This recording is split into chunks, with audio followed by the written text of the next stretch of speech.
Bevo, obviously you're in form. You won win outside the 8. A massive opportunity to make a statement. Yeah, it is, and we got reasonably close to them last time, and the teams are a little bit different, but we got some encouraging looks out of that game.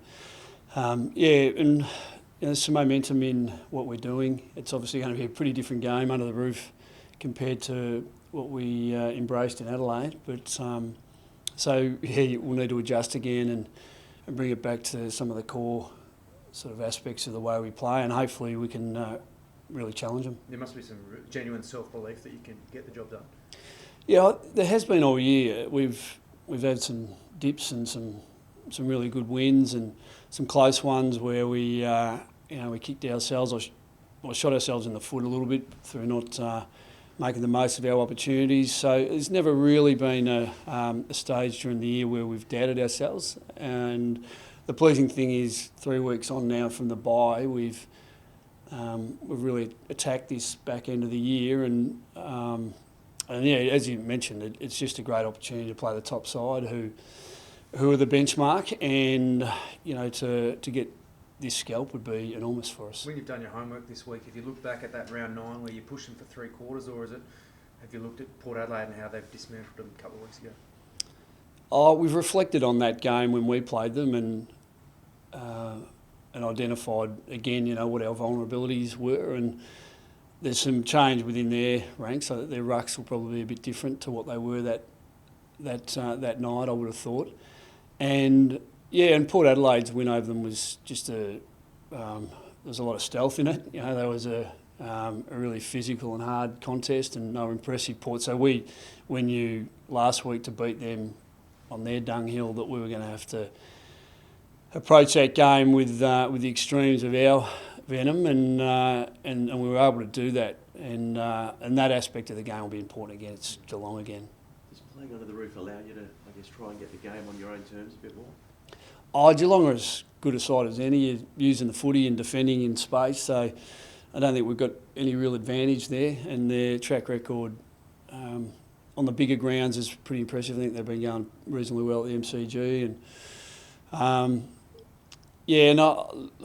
we've lost games there this year as well, so it's not like we've established this this home ground advantage or anything like that. But yeah, it will be. I mean, the easy thing for a coach is you go and play under the roof and you don't have to deal with any wind, and obviously it's not wet. So yeah, as far as the controls and how to plan for the game, it's pretty straightforward from the external elements. But they're a very good side, and we've been impressed, obviously, week to week what they've been able to do, and we've got to find whatever their vulnerability may be, and absolutely play to our potential. Have you found any vulnerabilities with them? Every side's got their Achilles heel somewhere, and they've got a really good mix of experience and youth in their side, and when you listen to some of the commentary and even their coach talking about their expectations at the start of the year and how they probably surprised themselves a little bit, and they've been able to grow from that and even experiment a little bit at times. It's a good spot for them to be, and I've got no doubt they're not going to take us lightly, because they've probably seen that we can compete against some of the better sides. So we'll just prepare in accordance with what we do well, and we've been a bit vulnerable defensively, and we gave up too much score last time against them, and we were able to score a bit on down there at Cardinia Park, which is a good sign for us. But yeah, we'll need to minimise that scoreline for them this time around. Caleb's a huge loss for you in that sense. Who do you look to step up in that role? He is a big loss. He's having a tremendous year, and he's been a constant for a fair while now, and he's really made that half back area, a really important place for our team. And what he's been doing, he obviously is a creative force within our team, but he defends so well, And yeah, we'll miss him, but we've got some options. We've got great depth on our list through those defensive roles, and we've got a number of choices there. And Matty Suckling and Bailey Williams and Ed Richards are in the side. So there'll be one or two who may share some responsibilities there, and but there's obviously we need to fill that hole through one of those lads that are already in the team, because Toby won't play there. What's the message to Toby after he gets his spot back after dropping? Well, it's one of praise initially, Mitch, because it's a difficult thing to digest when you get omitted. And Toby, over the course of time, has been an important player for us. We think he can be more influential than he has been. And the challenge for Tobes is just to be that player that really forces the issue and ensures that we win more games than we lose. And he's more than capable of that. The way he played last week for Footscray indicated that he took the news of the omission on board, and he accepted it, and he went back and he played really well as a midfielder. So he'll get his chance. I mean, obviously with Tommy Liberatore and Mitch Wallace out of the team, there are some opportunities there in that midfield area, and Toby will probably spend a little bit more time in there this time around. It's been harder for him to adjust to more of that forward role this year after playing so well as a mid the last couple of years. Yeah, well, I mean, that midfield opportunity was born out of some injury as well. Toby's a very good forward, and his numbers look like he was having some prolific games. And unfortunately, I mean, as I've said to Tobes, we need to continue to maximise what we get out of your involvement, and he can be that player. We've seen it before. So hopefully in this game, he puts his best foot forward, and he's a handful for the Cats. How tricky has it been to get that forward mix right for you this year? We're not going too bad forward. I mean, we haven't got any outperformers who've kicked, the 35 or 40 goals, but the spread through there's been okay.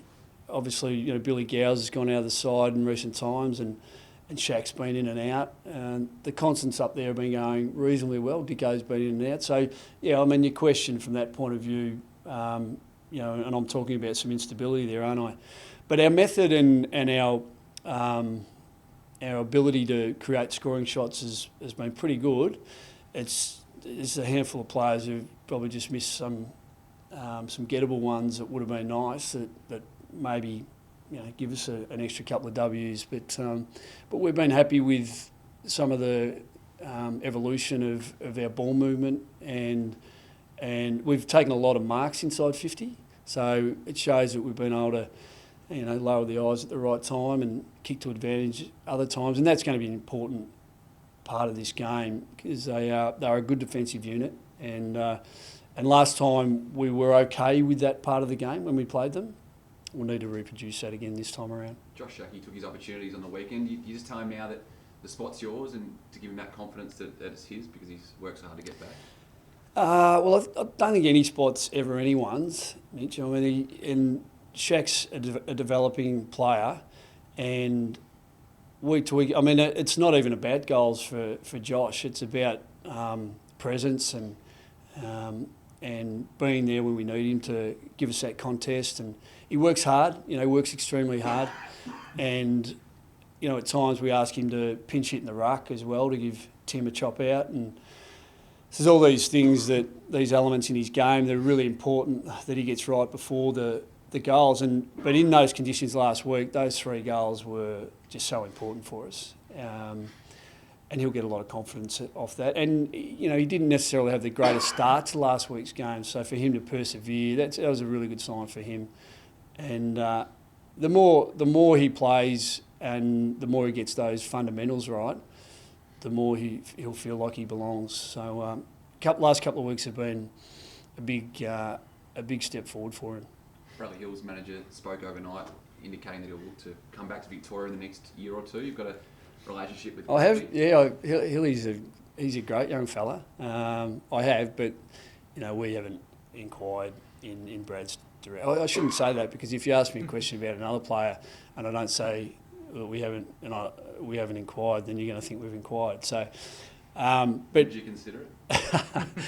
Look, I'd rather stay out. I said the other week, with the list management side of things, it's just out of respect for our own group. I don't like to talk about any of that stuff publicly. It's just not right. And I think most clubs are endeavouring to keep their squads together. You know, when high turnover's not ideal, and the number of clubs have had, you know, the double-figure turnover over the last few years. I mean, Carlton are a prime example. They've an enormous turnover, and it can destabilise you a little bit. So hopefully we can keep our group together for as long as possible, and have the necessary changes. But the list management conversations I'd rather keep out of this forum.